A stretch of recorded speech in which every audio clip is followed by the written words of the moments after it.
আসসালামু আলাইকুম। সবাই কেমন আছেন? আশা করি সবাই ভালো আছেন। আজ আপনাদের জন্য নিয়ে এসেছি গল্পের চতুর্থ পর্ব। আশা করি গল্পটি আপনাদের ভালো লাগবে। তাহলে চলুন শুরু করা যাক। আমার হাতে থাপ্পড় খেয়ে তমাল হিংস্র বাঘের মতো ফুঁসতে থাকে। আমার কথাগুলো হজম করতে পারলেও এখন মনে হচ্ছে আমার থাপ্পড় দুটো হজম করতে পারিনি। হঠাৎ সে আমাকে ধাক্কা দিয়ে বিছানায় ফেলে দিল। তবে আমার ওড়নার এক মাথা এখন ওর হাতে ধরা আছে। এবার আমি ভয় পেয়ে গেলাম। আমি কাপা কাপা গলায় বললাম, দেখুন, ভালো হবে না বলে দিচ্ছি।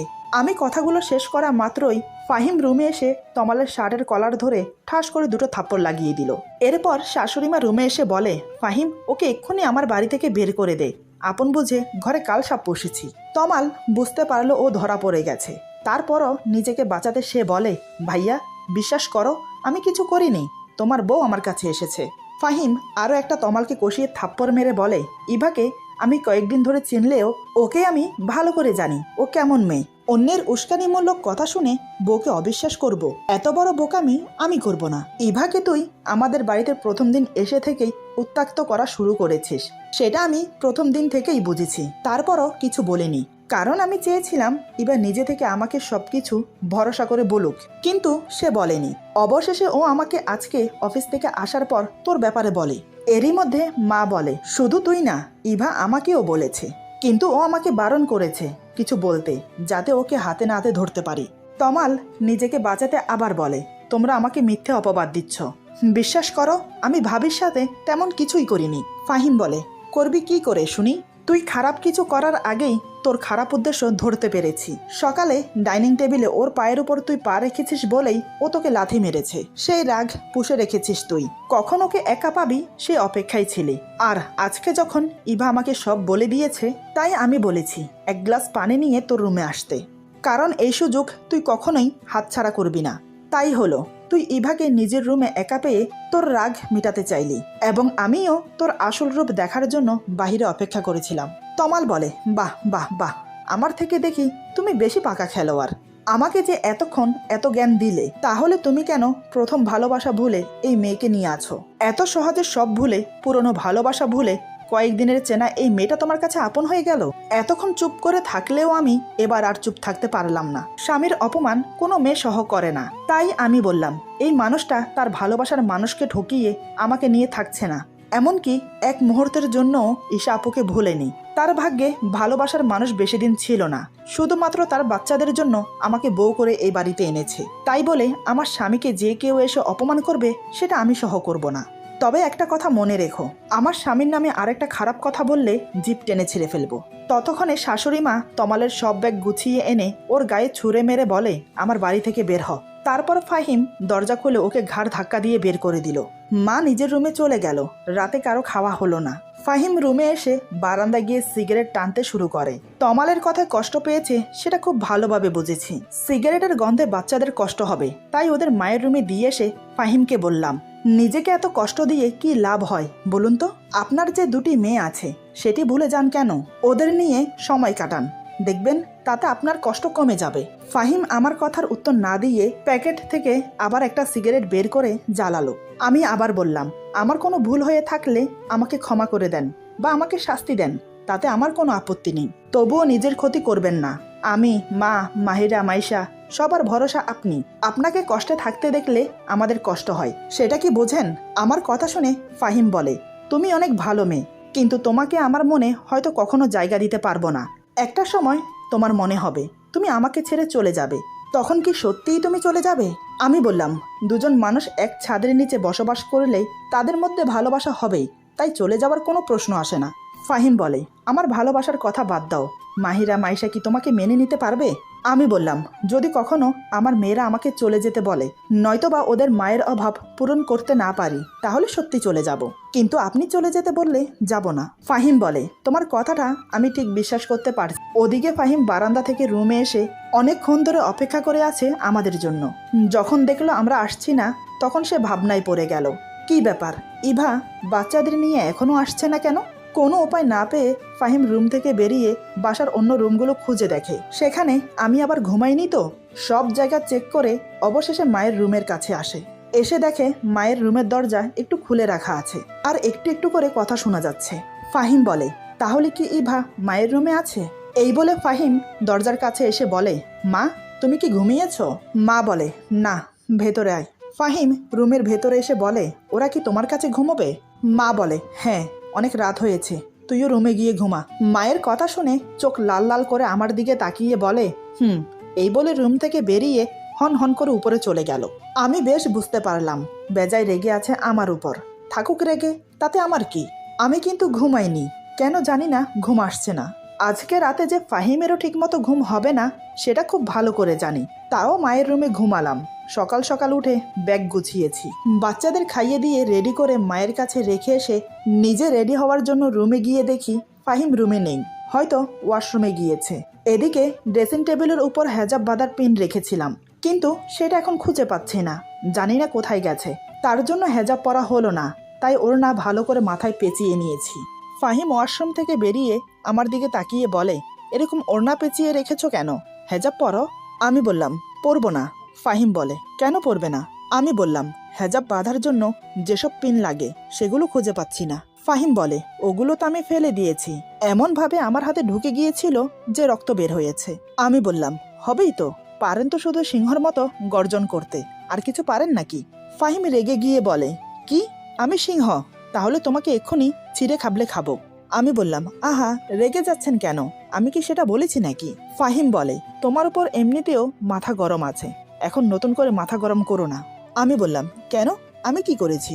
ফাহিম বলে, রাতে মায়ের রুমে ঘুমানোর কি দরকার ছিল?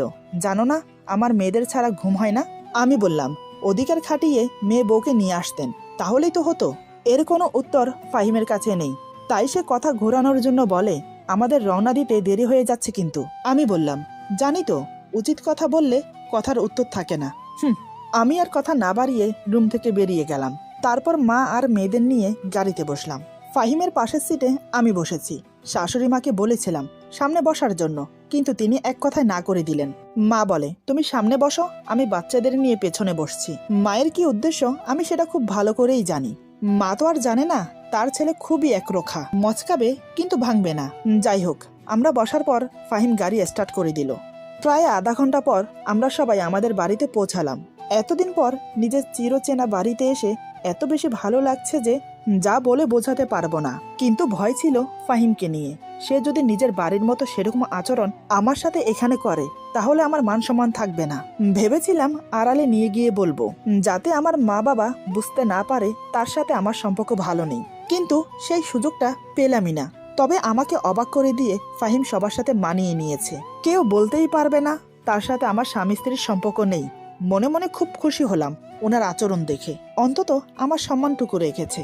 এদিকে আমি ব্যস্ত আমার বাচ্চাদের নিয়ে, তবে আমার মা বাবা আমাকে দেখে বেজায় অবাক। বিয়ের আগে আমি ছিলাম বাচ্চা, আমাকে সামালতে আমার মায়ের ঘাম ছুটে যেত। প্রতিদিন আমার বাবার কাছে গাদা গাদা নালিশ আমার নামে, তোমার মেয়ে এটা করেনি, তোমার মেয়ে ওইটা করেনি, তোমার মেয়ে এটা খাচ্ছে না, তোমার মেয়ে আমার কথা শুনছে না, আরো কত কি। আর এখন সেই বাচ্চা মেয়ে পুরো সংসারের সাথে দুটো মেয়েও সামালছে, তাও আবার নিজের মেয়ে না। আমি কিভাবে কি করছি বাচ্চাদের নিয়ে, তাই তারা দেখছে অবাক হয়ে। এই বিয়েতে প্রথমে মা বাবা আফসোস করলেও এখন তারা মনে মনে খুব খুশি। ফাহিমের মতো মেয়ের জামাই পেয়ে তারা যেন আকাশের চাঁদ হাতে পেয়েছে। বাড়িতে সারাক্ষণ গোমরা মুখে থাকলেও এখানে কিন্তু সেটা আর করছে না। সবার সাথে কিভাবে তালে তাল মিলিয়ে হাসি খুশিতে মেতে উঠেছে লোকটা। আমি তো চাই সবসময় উনি এভাবে হাসি খুশি থাকুক। যাই হোক, আমরা এসেছি শুনে ফুপি এসেছে, তাও খুব খুশির খবর নিয়ে। আমার ফুফাতো বোন তানিয়ার বিয়ে। ভালোই হলো, বাবার বাড়িতে ঘুরতে এসে ফুফাতো বোনের বিয়েটাও খাওয়া যাবে। এই বাড়িতে আসার পর থেকে সারাদিন সবার সাথে ছিলাম, তাই ফাহিমের সাথে আমার কোনো কথা হয়নি। সন্ধ্যার দিকে নিজের রুমে এসে দেখি ফাহিম শুয়ে শুয়ে ফোনে গেম খেলছে। আমাকে দেখা মাত্র বলে, তোমার ফুফাতো বোনের বিয়ে বলে কথা, তোমার শপিং করতে হবে না? আমি বললাম, হ্যাঁ, শপিং তো করতেই হবে, কিন্তু আপনার টাকায় না। আমার কথাটা মনে হয় ওনার ইগোতে গিয়ে লাগলো। ফাহিম বলে, তোমার খুব বেশি জিদ, তাই না? কথাটা বলার সাথে সাথে হঠাৎ আমাকে টেনে ধাক্কা দিয়ে বিছানার উপর ফেলে দিল। সত্যি বলতে এমন কিছু করবে আমি ভাবতে পারিনি, কিন্তু উনি আমাকে ধাক্কা মেরে ফেলে দমে যাননি, এক পা দু পা করে আমার দিকে এগোতে থাকে। এবার আমি ঘাবড়ে যাই, আসলে ওনার উদ্দেশ্য কি। আমি পেছোতে পেছোতে বললাম, আমার কাছে এগোবেন না, ভালো হবে না বলে দিচ্ছি। আপনি আমার স্বামী হলেও আপনার কোনো অধিকার নেই আমার প্রতি জোর খাটানোর, কারণ আপনি নিজেই আমাকে স্ত্রীর অধিকার দেননি। কথাগুলো বলতে বলতে কিছুটা পিছিয়ে গিয়েছিলাম, কিন্তু কোনো লাভ হলো না। ফাহিম আমার পা ধরে হ্যাঁচকা টান দিয়ে ওর সামনে নিয়ে আসে। আমি কিছু বুঝে ওঠার আগেই হঠাৎ এক হাতে আমার কোমর শক্ত করে চেপে ধরে, অন্য হাতের আঙ্গুলগুলো আমার চুলের খোপার মাঝে গলিয়ে শক্ত করে চেপে ধরে। আমার শরীরে বিদ্যুৎ চমকানোর মতো শিহরণ খেলে গেল। আমি এখন ওনার বাহু বন্ধনে বন্দী। ফাহিম চোখ বন্ধ করে আমার নাকের সাথে নাক ঘেঁষে চলেছে। ধীরে ধীরে হাতের বাঁধন আরো শক্ত হতে লাগলো। আমিও আস্তে আস্তে ওনার বুকের সাথে মিশে যাচ্ছি। সে এক অন্যরকম অনুভূতি। ওই অবস্থা থেকেই ফাহিম বলে, তোমাকে কি আমি বারণ করেছি যে আমার প্রতি অধিকার খাটাতে পারবে না? ওনার কথা শুনে এক ঝটকায় নিজেকে ছাড়িয়ে নিলাম। তারপর রুমের দরজা বন্ধ করে দিয়ে ফাহিমের শার্টের কলার ধরে দেয়ালের সাথে মিশিয়ে বললাম, বাসর রাতে আপনি যে কথাগুলো বলেছেন আমি সেগুলো ভুলে যাইনি, তবুও এখন যখন বলছেন অধিকার খাটাতে, তাহলে হয়ে যাক। হঠাৎ আমার এমন পরিবর্তন দেখে ফাহিম কিছুটা থতমত খেয়ে যায়। ফাহিম আমতা আমতা করে বলে, মামা মানে কি? আমাকে ছাড়ো তো। আমি বললাম, কেন ছাড়বো? আপনিই তো বলেছেন অধিকার খাটাতে, তাই তো আমার অধিকার আমি বুঝে নিচ্ছি। ফাহিম বলে, না না, আমি তো এমনি বলেছি, দেখতে চেয়েছি তোমার সাহস আছে কিনা। আমি বললাম, ও তাই বুঝি? ওকে কোনো কথা বলতে না দিয়ে আমার হাত দিয়ে ওর চোখ চেপে ধরে ওর পায়ের উপর আমার পা রেখে গালের সাথে গাল লাগিয়ে বললাম, স্বামী স্ত্রীর মধুর সম্পর্কে কোনো বাধাই আর থাকবে না। ফাহিম বলে, ইভা তুমি এসব কি করছো? মাথা ঠিক আছে? আমি বললাম, না গো, আপনার প্রেমে ডুবে আছি। ফাহিম চোখ বন্ধ করতেই মনে পড়ে গেল ঈশা আপুর কথা, তাই সে আমাকে এক ধাক্কা মেরে সরিয়ে দিল। আমি ছিটকে গিয়ে ড্রেসিং টেবিলের সামনে গিয়ে পড়ি।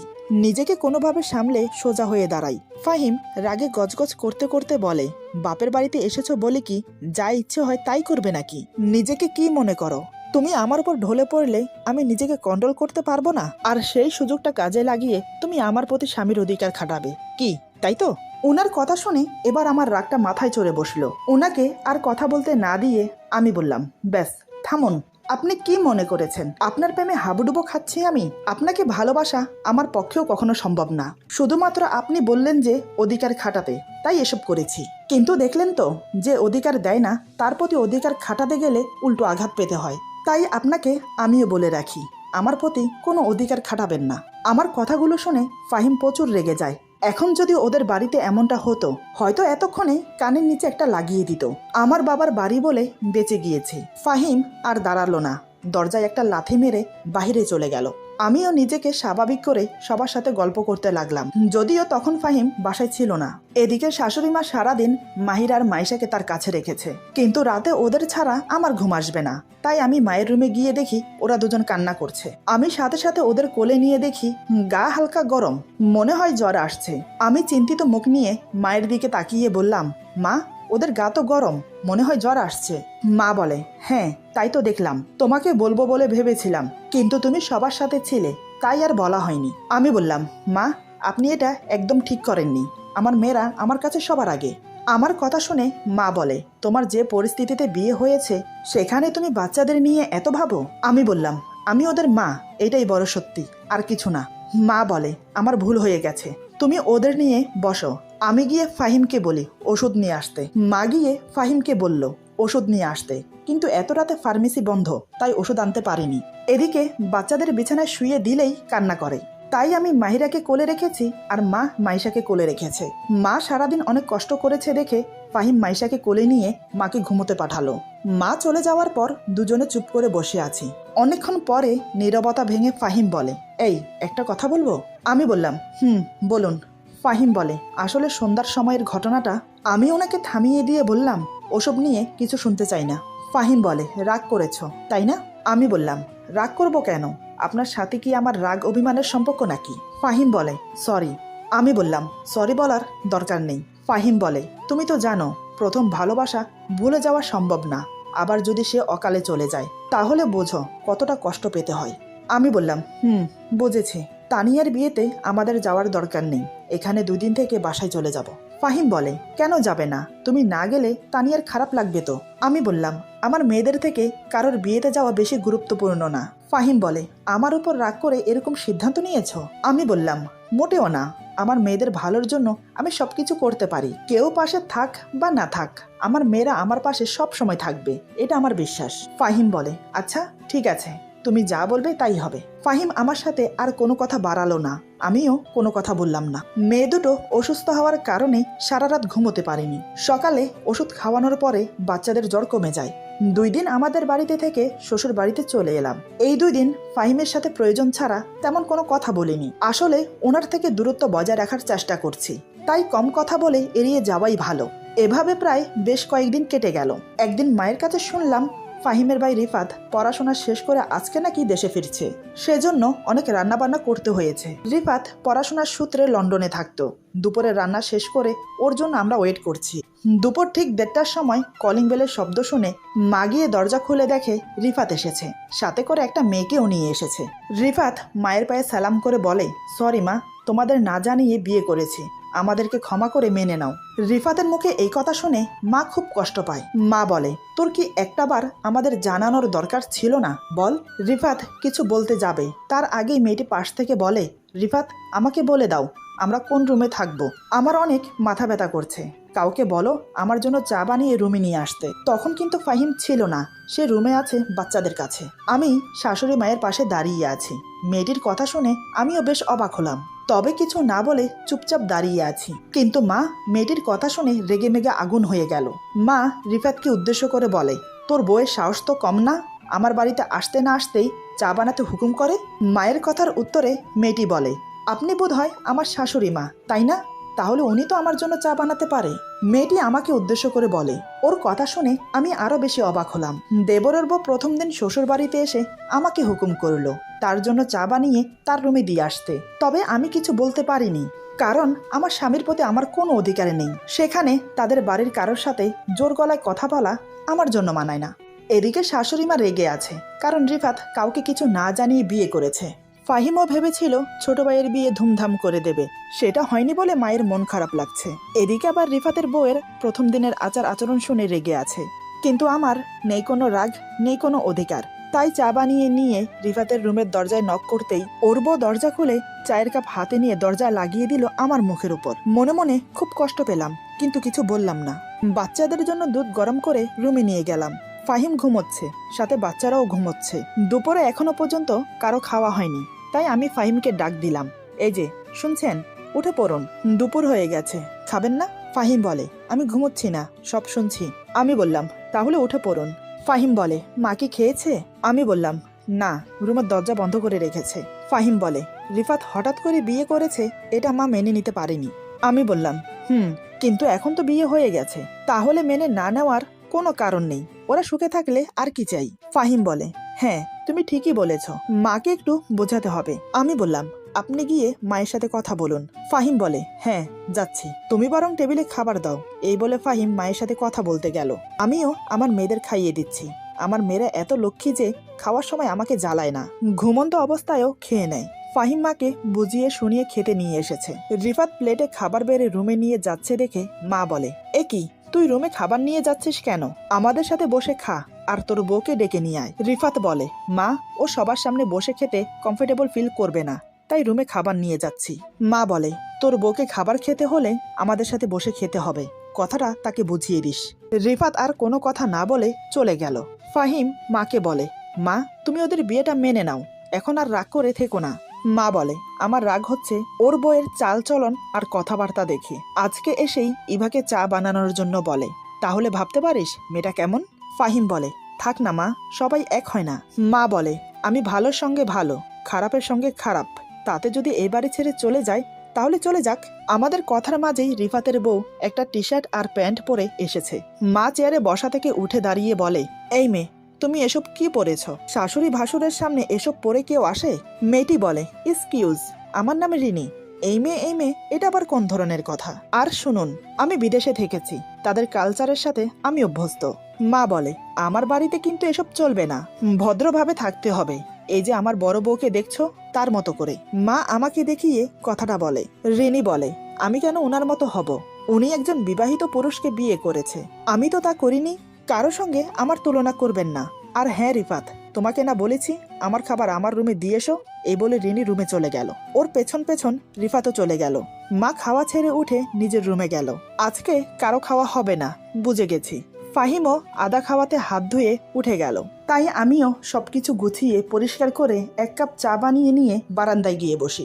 যখন আমার মন মেজাজ খারাপ হয় তখন একটু চা খেলে শান্তি লাগে। এদিকে আমি চায়ের কাপে চুমুক দিতেই ফাহিম এসে বলে, ভর দুপুরে চা না খেয়ে ভাত খেলে তো পারো। আমি বললাম, না, খিদে নেই। হঠাৎ ফাহিম আমাকে বলে, তুমি এত সাদাসিধে কি শুধু বিবাহিত পুরুষকে বিয়ে করেছো বলে তাই, নাকি আগে থেকে এমন ছিলে? আমি বললাম, কোথাও কি লেখা আছে বিবাহিত পুরুষকে বিয়ে করলে সাদাসিধে থাকতে হবে? ফাহিম বলে, না, কিন্তু। আমি বললাম, কিন্তু কি? আপনি তো মহাঝামেলার মানুষ। আমি কি আপনাকে বলেছি আমি সাদাসিধে থাকতে পছন্দ করি? আপনাকে বিয়ে করেছি বলে এমন সাধারণ থাকি? একটা কথা শুনে রাখুন, আমি কাউকে দেখানোর জন্য সাজি না। মন চাইলে সাজবো, নয়তো না। কেউ আমাকে ভালোবাসলে আমার সাদামাটা রং দেখে ভালোবাসবে, উজ্জ্বল রং দেখে না। সবাইকে আমার মতো ভাববেন না। আমি এমন কেউ না যে আমার সঙ্গে কাউকে তুলনা করে ভাই ভাইয়ের সম্পর্ক নষ্ট করবে বা মা ছেলের সম্পর্ক নষ্ট হবে। আমাকে নিয়ে যে যাই বলুক, আমি কিছু মনে করি না। আমাকে এমন রেগে যেতে দেখে ফাহিম বলে, তুমি এত রেগে যাচ্ছ কেন? তোমাকে খারাপ কিছু বলিনি তো। আমি বললাম, কেন? আমার রাগ করার কি কোনো কারণ থাকতে পারে না? বলুন। ফাহিম বলে, শান্ত হয়ে বলো কি হয়েছে। আমি বললাম, কিছু হয়নি, আমাকে একটু একা থাকতে দিন। ফাহিম বলে, তুমি না বললেও আমি একটু হলেও বুঝেছি তুমি কেন রেগে আছো। রিনির কথায় খারাপ লেগেছে কি, তাই না? আমি বললাম, না। ফাহিম বলে, তাহলে কি আমি প্রতিবাদ করিনি বলে তাই রেগে আছো? আমি বললাম, না। ফাহিম বলে, একদম মিথ্যে বলবে না, আমি জানি এর জন্যই তোমার খারাপ লেগেছে। আমি বললাম, কি আজব তো, আমার ভালো লাগুক বা খারাপ লাগুক তাতে আপনার কি? আমি কি আপনার আপনজন নাকি? আমার এমন কথা শুনে ফাহিম আমার দিকে কিছুক্ষণ তাকিয়ে রইল। আমার অসহায় মুখটা দেখে ওর খুব মায়া হচ্ছে। ফাহিম আমাকে কিছু না বলে আমার হাত ধরে রুমে নিয়ে গিয়ে মেয়েদের সামনে দাঁড় করায়। তারপর আমার 2 হাত শক্ত করে ধরে বলে, আমার দিকে তাকাও। জানি না আমার কি হয়ে গেল। ওনার কথা মতো ওনার চোখে চোখ রাখলাম। আমার চোখের দিকে তাকিয়ে ফাহিম বলে, আমার 2 মেয়ের মা তুমি। তোমাকে নিয়ে কিন্তু আমার সামনের দিনগুলো চলতে হবে। আমার সব বিপদে তুমি পাশে থাকবে। তুমি কিন্তু আমার অর্ধাঙ্গিনী, এটা ভুলে যেও না। ফাহিমের কথাগুলো শুনে নিজের অজান্তেই ওনাকে জড়িয়ে ধরি। ফাহিম মুচকি হেসে মেয়েদেরকে উদ্দেশ্য করে বলে, মাহিরা, মাইশা, দেখেছ তোমাদের মা কতটা হিংসুটে? তোমাদেরকে বুকে আগলে ধরি বলে তোমাদের মাও ভাগ বসিয়েছে। ফাহিমের কথা শুনে খুব লজ্জা পেলাম। এটা আমি কি করছি? সম্বিত ফিরে পেতেই তাকে ছেড়ে দিয়ে রুম থেকে বেরিয়ে গেলাম। সন্ধ্যায় রান্নাঘরে নুডলস রান্না করছিলাম। তখন রিনি এসে বলে, আমার জন্য ব্ল্যাক কফি বানিয়ে দাও। আমি বললাম, নুডলস রান্না করা শেষ হলে তোমার জন্য ব্ল্যাক কফি বানিয়ে দেব। আমার মুখে এই কথা শুনে হঠাৎ রিনি যা বলল তা শুনে আমার পায়ের নিচের মাটি সরে গেল। এমন কিছুও যে শুনতে হবে ভাবতে পারিনি। আমি থ হয়ে দাঁড়িয়ে রইলাম। এরপর যা হলো। আজকের গল্প এখানে সমাপ্ত। গল্পের বাকি অংশ পেয়ে যাবেন আগামী পর্বে। সবাই ভালো থাকবেন, সুস্থ থাকবেন। আল্লাহ হাফিজ।